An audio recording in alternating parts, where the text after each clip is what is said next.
AITA for refusing to take in my dying father's secret family and telling my mom the truth on his deathbed? Throwaway because my real account is connected to family. I'm 34F, married to Mark, 36M, for 9 years, 2 kids, 7 and 4. We live in a mid-sized Midwestern city. My parents, Robert, 68, and Linda, 65, have been married 42 years. Classic American family on the surface, church on holidays, cookouts, the whole thing. My dad was always the charming, successful one. Owned a small construction business, golfed, told the same stories at every gathering. Mom was the quiet, loyal type who kept the house running and never raised her voice. 3 months ago, Dad was diagnosed with late-stage pancreatic cancer. We all rallied. I took time off work. Mark handled the kids so I could sit with him. My younger sister, 31F, flew in from California when she could. Dad started getting weaker fast. One night in the hospital, when it was just me and him, he asked me to close the door.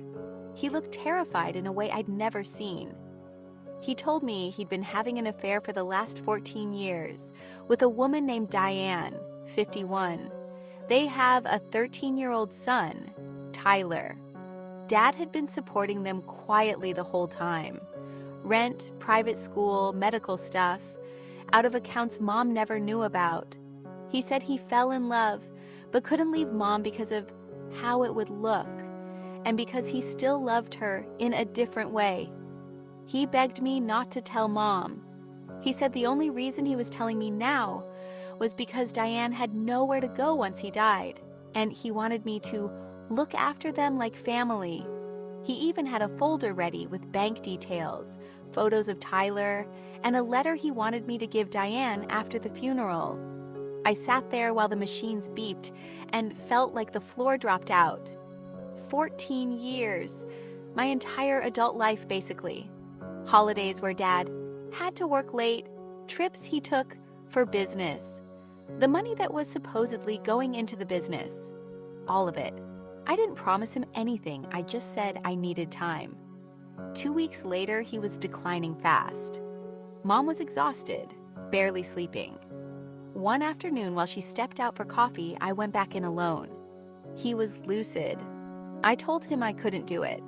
I wasn't going to lie to my mother for the rest of her life, and I wasn't going to bring a secret half-brother and his mother into our family like it was normal. I said if he wanted them taken care of, he needed to tell Mom himself or put it in writing legally, so it wasn't on me. He got angry, called me selfish, said I was choosing to destroy the only piece your mother has left. Then he started crying and saying Tyler deserved a father figure and that Mark and I were good people who could make room. I left the room. That night, Mom asked why I looked so pale. I almost told her. Instead, I just said Dad was having a hard day. He died 4 days later, without telling her. After the funeral, Diane showed up at the house with Tyler. Quiet, polite, clearly devastated. She had the letter Dad wrote. He must have given her a copy earlier. Mom was confused. Diane started explaining. I watched my mother's face change in real time. The letter confirmed everything. Dates, money, the kid's birthday, the whole fucking timeline. Mom went completely still. Then she looked at me and asked, "Did you know?" I said yes. I told her the truth. When he told me what he asked, and that I refused to keep the secret or take them in. Diane started crying and saying Dad promised I'd do the right thing. Tyler just stared at the floor. Mom didn't scream. She just said, very quietly, "Get out of my house," to Diane and Tyler. Then she turned to me and said she needed to be alone. That was 6 weeks ago. Mom is living with my sister right now. She's not speaking to me.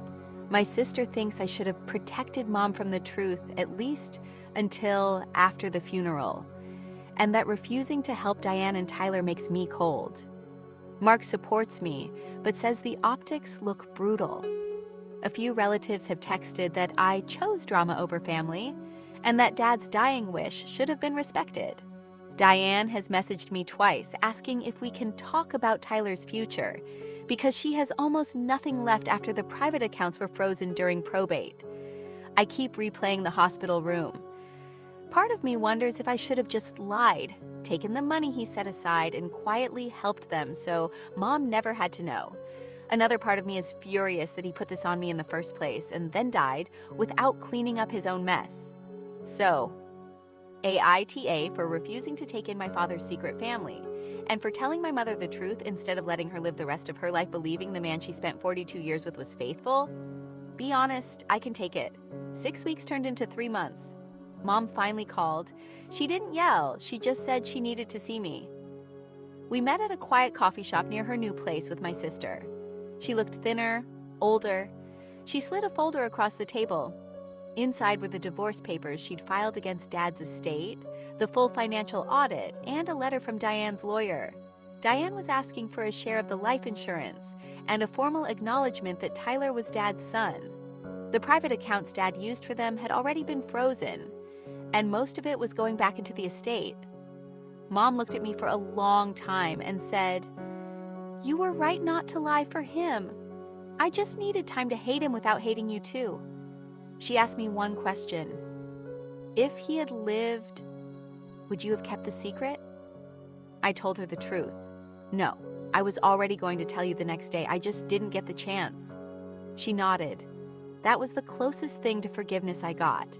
And it was enough. Diane and Tyler eventually settled for a modest portion of the estate, enough for Diane to keep their apartment for 2 more years and put Tyler into public school. They moved to another state. I never met them again. Mark and I decided not to take any contact. My kids will never know they have a half-uncle unless they dig through old records someday. My sister still thinks I was too harsh. A few relatives still side-eye me at holidays. But Mom started coming to Sunday dinners again last month.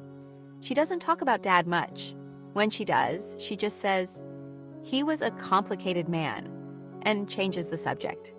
I don't regret telling her. I don't regret refusing to take them in. I do still hate that he put that choice on me in the first place. That's the end. AITA.